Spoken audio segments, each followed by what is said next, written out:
지난주 우리는 너는 참 복되구나, 너는 복이란다, 지금 네가 겪고 있는 것이 복이란다, 이렇게 말씀해 주시는 하나님의 위로의 말씀을 들었습니다. 그런데 오늘 말씀은 지난주와 톤이 바뀝니다.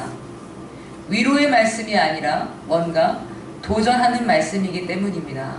오늘 본문 말씀을 묵상해보면 강한 결단의 말씀으로 다가옵니다. 13절을 읽겠습니다. 너희는 세상의 소금이니 소금이 만일 그 맛을 잃으면 무엇으로 짜게 하리요? 후에는 아무 쓸데없어 다만 밖에 버려져 사람에게 밟힐 뿐이니라. 아멘. 뭐라고 말씀합니까? 너는 소금인데 소금이 맛을 잃으면 어찌 되겠는가? 아무 쓸모가 없지 않느냐? 복인 네가 복으로 살지 않는다면 아무 소용이 없지 않느냐? 이렇게 말씀하시는 것입니다. 예수님은 우리를 복되다 하시며 위로하시고는 이번에는 너는 소금이다, 소금이니까 짠맛을 내야 하지 않겠느냐 하시면서 결단을 촉구합니다. 여러분, 예수님의 말씀이 여러분에게는 어떻게 다가오십니까? 혹시 뭔가를 해야 한다고 왜 이거 안 하느냐고 닥달하시는 부모님이 생각나십니까? 제가 어렸을 적에 잠깐 저희 얘기 좀 하겠습니다. 저희 집에는 뭔가를 잘해야만 한다는 분위기가 항상 있었습니다. 저희 가족의 기질이기도 하고요, 열정이기도 합니다. 글짓기를 해도 제일 잘해야 되고 경필대회를 나가도 상을 타와야 합니다. 부모님이 상을 받지 않는다고 야단을 쳐서가 아니라 뭔가 상을 받는 게 당연하다는 분위기가 자연스럽게 있었습니다. 제가 다니던 초등학교에서는 각 가정마다 가정신문을 만들게 했었는데 가정신문도 상을 타야 직성이 풀렸기 때문에 온 가족이 모여 앉아서 밤을 새워 정성껏 신문을 만들었던 기억도 있습니다. 반공 포스터를 그리는 것도 잘해야 됩니다. 포스터 문구나 그림 어느 하나 소홀할 수가 없습니다. 심지어 노래 경연대회에서도 상을 타야 됩니다. 노래는 우리 김삼면 집사가 저희 집 자존심을 세워주곤 했습니다. 피아노 콩쿠르에서도 상을 타야 됩니다. 저는 기억납니다. 초등학교 4학년 때인가요? 저는 웨딩드레스처럼 멋진 드레스를 입고서 피아노를 쳤습니다. 다른 애들은 그냥 흔히 입는 원피스나 평상복을 입고 나왔는데 저만 치렁치렁한 드레스를 입고서 콩쿠르에 나갔었습니다. 저희 부모님이 그런 분들이셨습니다. 뭘 해도 제일 잘해야 됩니다. 그러니까 시험을 치면 올백이 아니면 왠지 실망스러워지는 것입니다. 그러다 보니 학년이 올라가면 올라갈수록 얼마나 스트레스를 받았는지 모르겠습니다. 결국에 진짜 공부를 해야 될 때는 점점 공부가 더 하기 싫어지고 막상 대학에 가서는 더 놀기를 좋아했던 것 같습니다. 물론 지금은 저희 가족의 분위기가 이렇지는 않습니다. 왜냐하면 저는 그렇게 잘난 사람이 아니고 또 저희 부모님도 어느 정도는 진작에 포기하셨기 때문입니다. 그런데 저는 우리 한국교회에서 이와 비슷한 강박 증세를 느낀다는 것입니다. 뭔가 교회 안에서 이루어지는 의무들에 눌려서 막상 제자다운 삶을 사는 데에는 힘이 없어집니다. 교회는 끊임없이 닥달합니다. 계속되어지는 집회나 세미나 봉사 이런 것들로 교인들은 시달립니다. 지칩니다. 몇 년간의 열심을 보이다가도 갖가지 봉사에 평일주일할 것 없이 시달리다 보면 점점 직분을 맡는데도 지치게 되고 예수님을 닮는 삶에는 관심이 없어지는 것입니다. 마치 어린 새가 공부하기가 싫어지는 것처럼 막상 세상에서 소금과 빛으로 살아가는 사명에는 힘을 잃어버리는 것입니다. 오늘 본문에서 소금은 짠맛을 잃으면 아무 쓸데가 없다고 말씀합니다. 소금이 어떻게 짠맛을 낼까요? 녹아져야 됩니다. 세상에서 녹아져야만 세상에 짠맛을 냅니다. 그런데 계속 교회 안에만 모이는 데만 집중합니다. 모여서 큰 세력을 이루고 모여서 큰 교회를 만드는 데에만 에너지를 집중합니다. 수많은 집회, 세미나, 갖가지 직분에 치여서 막상 세상에서 짠맛을 낼 여력은 없습니다. 점점 교회는 삶에서 능력을 발휘하지 못합니다. 교인들은 지쳤습니다. 평일에는 먹고 사느라 지치고 주일에는 교회에서 봉사하느라고 지쳤습니다. 그래서 오히려 부작용이 생겼습니다. 좀 편하게 살고 싶다고, 좀 쉬고 싶다고, 예배를 빠지면 큰일이라도 나느냐고 생각하게 되고, 그저 교회에 오면 위로만 받고 싶어집니다. 교회에서 쉼을 얻지 못하기 때문입니다. 그래서 저는 위로받고 싶어하는 사람들의 마음을 참 잘 압니다. 저도 위로받고 싶고 저도 그만 닥달당하고 싶습니다. 제가 개척교회를 시작하면서 한 가지 결심한 것이 있는데, 교인들을 너무 교회에만 묶어두지 않겠다는 것입니다. 세상에서 잘 살아내도록 힘을 주는 목회가 하고 싶었습니다. 그래서 위로하며 사랑하는 목회를 하고 싶었습니다. 그런데요, 사랑하는 여러분, 제가 곰곰이 생각해 봤습니다. 그래서 제가 고백하겠습니다. 위로와 사랑의 목회 참 필요하고 좋습니다. 그런데 그것만으로는 힘이 없습니다. 위로만 가지고는 부족하다는 것입니다. 위로는 그 순간뿐입니다. 진짜 위로는 도전이 함께 병행되어야만 하는 것입니다. 오늘 예수님이 우리에게 도전을 주시는 이유입니다.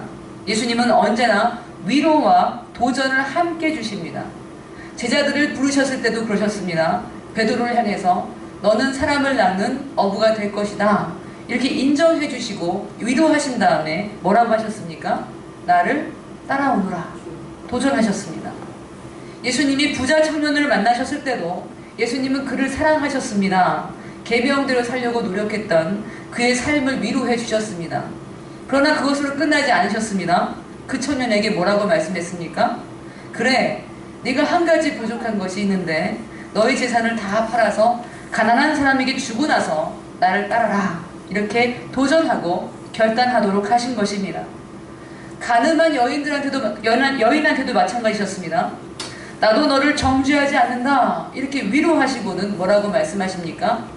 가서 다시는 죄를 짓지 말아라, 이렇게 결단하도록 하셨다는 것입니다. 사랑하는 여러분, 언제까지 우리가 위로만 받겠습니까? 언제까지 위로만 받으려 하겠습니까? 위로가 필요하지 않다는 것이 아닙니다. 교회는 위로를 주는 것이 맞습니다. 그러나 진짜 위로는 소금과 빛이 되는 것입니다. 내 삶이 소금과 빛이 되는 것을 발견하는 것, 그것이 진짜 위로입니다. 내 삶에서 의미를 발견하는 것, 내 삶에서 예수님의 모습을 발견하는 것, 그것이 진짜 위로입니다. 그래서 예수님은 위로만 하시지 않고 결단도 함께 촉구하시는 것입니다. 지난주 예수님은 우리에게 뭐라고 말씀하셨습니까? 너 참 복되구나. 지금 네가 겪고 있는 그것이 복이란다. 너는 복이란다. 이렇게 위로해 주셨습니다. 그리고 나서 바로 이어서 오늘 본문에서는 뭐라고 하십니까? 너는 소금이다. 그러니까 세상에 녹아져서 짠맛을 내거라. 너는 세상의 빛이다. 사람 앞에 비춰져서 너의 착한 행실로 사람들이 하나님 아버지께 영광을 돌리게 해라. 결단하도록 도전하십니다. 삶에서 위로를 받으라는 것입니다.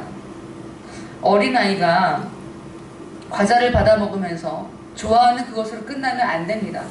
어린아이는 점점 자기 아버지처럼 결단하고 자기 아버지처럼 생각하고 아버지처럼 행동하면서 자신의 존재를 확인해가는 그 기쁨을 누려야 합니다. 그 기쁨을 누리라는 것입니다. 그것이 진짜 위로입니다.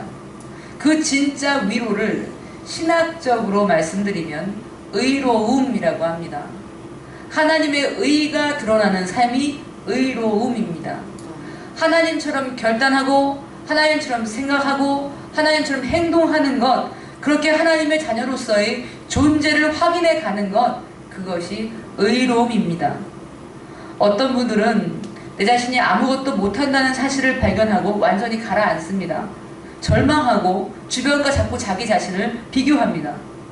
물론 그런 과정도 필요합니다. 내가 얼마나 부족한 줄을 아는 데에서 은혜가 시작되기 때문입니다.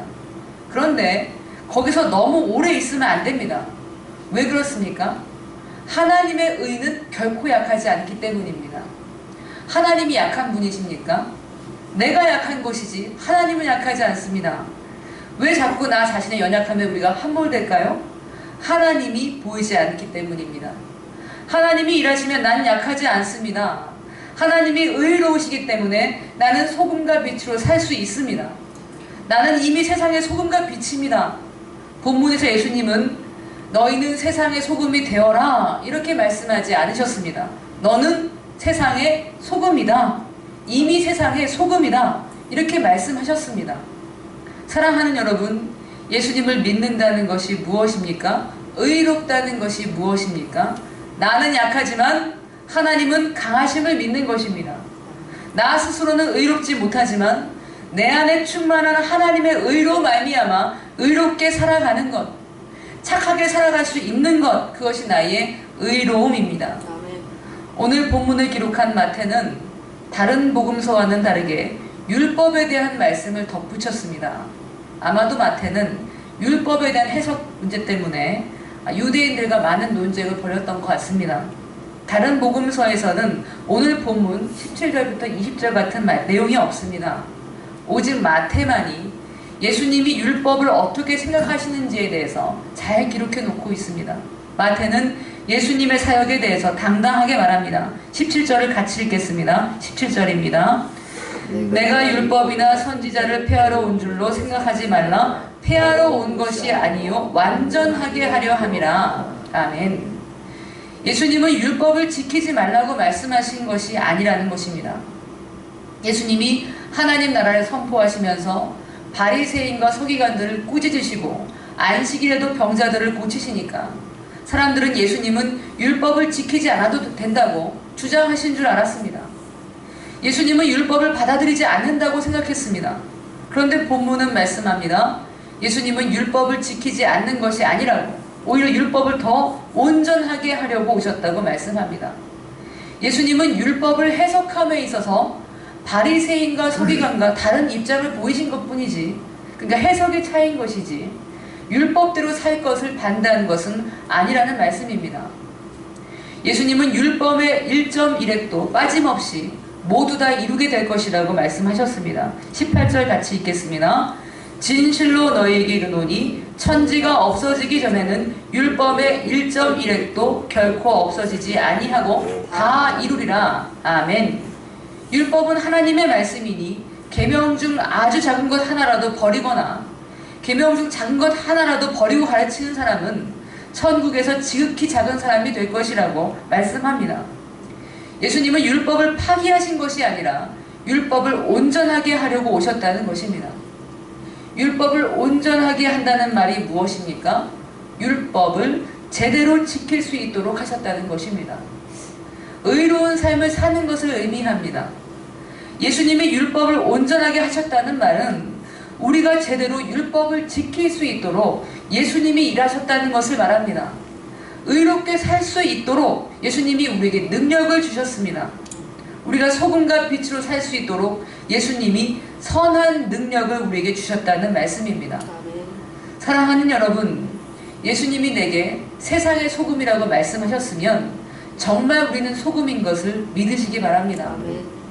소금처럼 녹아졌을 때 세상의 짠맛을 낼 수 있는 능력이 이미 우리에게 주어졌습니다. 왜냐하면 예수님이 율법을 온전하게 하셨기 때문입니다. 바리새인들은 사람이 율법을 지키기 어렵다는 것을 잘 알고 있었습니다. 그래서 어떻게 하면 율법을 잘 지킬 수 있을까 연구했습니다. 그래서 계명마다 세부 조항들을 붙여서 다 지키게 만들었습니다. 혹여나 율법대로 살지 못하면 어쩌나 하면서 노심초사하면서 계속 연구하고 더 많은 조항들을 계속해서 만들어내고 그 율법 조항들을 잘 지키는지 감시했습니다. 자신들이 만들어 놓은 조항을 엄격하게 지키고는 그것을 자신들의 의로움으로 여겼던 것입니다. 그러나 예수님은 그것이 아니라고 말씀합니다. 오직 하나님의 의만이 율법을 완성합니다. 하나님의 의가 우리에게 충만하면 우리는 율법대로 살 수 있다고, 그것이 우리의 의로움이라고 말씀하신 것입니다. 그래서 예수님은 말씀하셨습니다. 20절 같이 읽겠습니다. 20절입니다. 내가 너희에게 이르노니 너희 의가 서기관과 바리새인보다 더 낫지 못하면 결코 천국에 들어가지 못하리라. 아멘. 서기관과 바리새인의 의보다 낫지 못하면 천국에 들어가지 못한다. 이렇게 말씀하셨습니다. 왜 그렇습니까? 하나님의 의는 바리새인의 의와는 비교할 수 없기 때문입니다. 우리에게는 하나님의 의가 충만합니다. 우리는 이미 예수님을 영접함으로 인해 복이 있는 사람들입니다. 어떤 상황에서도 우리는 복된 사람들입니다. 하나님의 의로 충만한 사람들입니다. 그러니 바리새인의 의와는 비교할 수가 없습니다. 서기관의 의와 비교할 수가 없습니다. 우리는 온전한 율법을 선물로 받은 사람들인데 어떻게 그들과 비교할 수가 있겠습니까? 예수님이 율법을 온전하게 하셨습니다. 우리에게는 하나님의 의가 충만합니다. 우리는 하나님의 나라를 이미 소유했다는 사실을 믿으시기를 바랍니다. 아멘. 저는 오늘 말씀을 통해서 4가지 교훈을 말씀드리고자 합니다. 첫째로, 하나님의 복이란 우리의 의로움을 말한다는 것입니다. 하나님의 복이 뭐라고요? 우리의 의로움입니다. 하나님이 우리에게 주시는 복은 소금과 빛으로 사는 삶입니다. 우리의 진짜 위로는 소금과 빛으로 사는 것입니다. 의롭게 사는 것입니다. 소금과 빛으로 사는 것, 그것이 우리의 진짜 위로입니다. 우리에게는 이미 하나님의 의로 충만합니다. 로마서 1장 17절에 이렇게 말씀합니다. 복음에는 하나님의 의가 나타나서 믿음으로 믿음에 이르게 하나니 기록된 바 오직 의인은 믿음으로 말미암아 살리라 함과 같으니라. 아멘. 아멘. 예수님을 영접하고 예수님을 따르기로 결심한 우리는 이미 소금입니다. 선한 영향력이 있습니다. 특별한 능력이 있습니다. 하나님의 의가 충만합니다. 믿으시기를 바랍니다. 아멘. 믿음은 예수님을 영접할 때만 필요한 것이 아닙니다. 우리의 삶 자체가 믿음입니다. 아멘. 내가 선한 영향력이 있음을 믿고 착하게 살아가는 것입니다. 우리가 믿기 때문에 그렇게 행동할 수가 있습니다. 내가 착하게 살면서 나로 인해서 주변이 변화되는 것을 느끼면 누가 가장 위로를 받겠습니까? 나 자신이 먼저 위로를 받습니다. 거기서 내 삶의 의미를 찾게 되기 때문입니다. 내가 하나님의 자녀라는 확신을 얻습니다. 그것이 우리의 복입니다. 사랑하는 여러분, 소금과 빛이 되는 복을 누리시기를 바랍니다. 아멘. 둘째로, 의로운 삶을 위한 훈련을 받아들이시기 바랍니다. 기억하십시오. 의로운 삶을 위한 훈련을 마다하지 마십시오. 내게 주어지는 모든 환경은 의로운 삶을 이루어가는 과정입니다. 저는 훈련이라는 말에 경기를 일으키는 사람이지만 우리에게 훈련이 필요하다는 것은 잘 알고 있습니다. 어떻게 보면 제 삶 자체가 훈련의 연속이었습니다. 수많은 어려움들을 통과하면서 하나님은 저를 단련시키셨습니다. 크신 은혜와 사랑으로 제 마음을 먼저 위로하신 다음에 어려움을 직면하는 법을 가르쳐 주셨고 고통을 받아들이는 법을 가르쳐 주셨습니다. 사랑하는 여러분, 진짜 훈련은 그룹에서 이루어지는 것이 아닙니다. 그룹 모임에서 기도와 말씀의 훈련을 한다고 해서 훈련이 되는 것이 아닙니다. 기도 훈련, 말씀 훈련, 소그룹 모임, 이런 것들은 어떤 툴에 불과합니다. 진짜 훈련은 삶에서 이루어집니다. 진짜 훈련은 어디서 이루어진다고요? 삶에서 이루어집니다.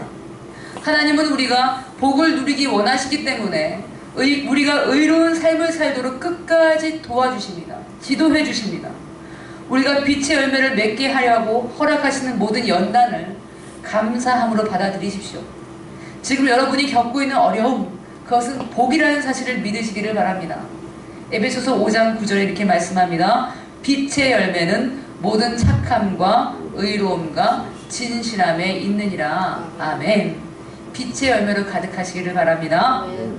셋째로, 내 연약함을 받아들이는 것부터 시작하시기를 바랍니다. 기억하십시오. 소금과 빛으로 사는 것의 시작은 내 연약함을 받아들이는 것, 거기서부터 시작됩니다. 못마땅한 내 모습, 부족한 내 모습을 직시하고 인정하는 것부터 배워야 합니다. 내 어둠을 알아야 내 안에 빛을 알기 때문입니다. 내 안에 빛을 보아야 사람들에게 비로소 빛이 될 수가 있습니다. 연약함을 받아들일 수 있도록 기도하십시오. 나를 사랑하는 법부터 배우시기를 바랍니다. 내 안에 예수 그리스도께서 나를 사랑하시는 것을 알기 때문에 연약해도 나 자신을 사랑할 수 있는 힘을 얻는 삶, 그것이 바로 우리의 복이라는 말씀입니다. 나 자신이 연약해도 상관없습니다. 우리 거기서 주저앉지 않습니다. 연약한 곳에서 출발할 줄 압니다. 지치지 않습니다. 당당히 소금과 빛으로 살아갈 내공을 얻습니다. 잊지 마십시오. 내게 힘이 있어서 의롭게 살아가는 것이 아니라 하나님의 의가 충만하기 때문에 그렇게 할 수가 있는 것입니다. 예수 그리스도를 통해서 내 안에 충만해진 하나님의 의 때문에 우리가 의롭게 살아갈 수 있습니다. 내 연약함이 하나님의 의를 이룬다는 사실을 믿으시기를 바랍니다. 넷째로, 예수님을 나타내기 위해서 사십시오. 예수님을 나타내기 위해서 사시기를 바랍니다. 태양은 자체로 발광하지만 달은 태양의 빛을 반사해서 빛을 발합니다. 달은 태양의 빛이 없으면 스스로 빛을 낼 수가 없습니다. 믿는 사람은 달과 같습니다. 우리가 착한 행실로 빛이 되는 것은 예수님을 나타내기 위함입니다. 예수님을 비추기 위함입니다. 우리는 예수님을 비추기 위해 존재하는 달과 같습니다. 착한 행실을 한 후에 나 자신이 만족하고 나를 높인다면 그것은 복이 아닙니다. 하나님의 의가 아니라 나 자신의 의가 되기 때문입니다. 내 안에서 하나님의 의가 나타날 때 우리는 소금이고 빛입니다. 하나님의 의가 드러나는 삶이 내게 복이라는 말씀입니다. 자기의 의가 드러나면 이미 그 사람은 하나님과 관계가 없습니다. 그는 이미 받을 위로를 다 받았기 때문입니다. 누가복음 6장 26절에 이렇게 말씀합니다. 모든 사람이 너희를 칭찬하면 화가 있도다. 그들의 조상들이 거짓 선지자들에게 이와 같이 하였느니라. 아멘. 착한 행실로 나를 드러내는 사람들이 너무 많습니다. 그러나 그것은 하나님과 상관없습니다. 그것은 복이 아닙니다. 나를 칭찬하는 달콤한 목소리에 젖어서 하나님을 높이는 데는 관심이 없습니다. 그는 쓸데없는 소금이 되고 말 것입니다. 쓸데없는 소금은 밖에 버려져서 사람들에게 밟힐 뿐입니다. 사랑하는 여러분, 예수님을 나타내는 삶이 되시기를 소원합니다. 말씀을 정리하려고 합니다. 우리 모두 많이 지쳤습니다. 먹고 사는 문제로 힘들고 교회 안에 활동과 의무들로 지쳤습니다. 그래서 위로를 찾습니다. 위로받기를 원합니다. 오늘 예수님은 우리에게 말씀하십니다. 진정한 위로는 소금과 빛으로 사는 것이다. 말씀하십니다. 연약한 내가 하나님의 의로 말미암아 착한 행실로 주변을 변화시킬 때 내가 살아가는 의미와 이유를 찾습니다. 거기서 복을 누립니다. 거기서 힘을 얻습니다. 소금과 빛으로 사는 사람들은 어려움과 고통을 담담하게 받아들일 줄 압니다. 왜 그렇습니까? 나의 연약함이 결국 하나님의 의를 이룰 것을 믿기 때문입니다. 소금과 빛으로 사는 우리는 자유합니다. 내 힘이 아니라 하나님의 선한 능력으로 살기 때문입니다. 하나님의 의로움, 소금과 빛으로 사시는 복이 있으시기를 예수 그리스도의 이름으로 축원드립니다. 아멘. 기도하겠습니다.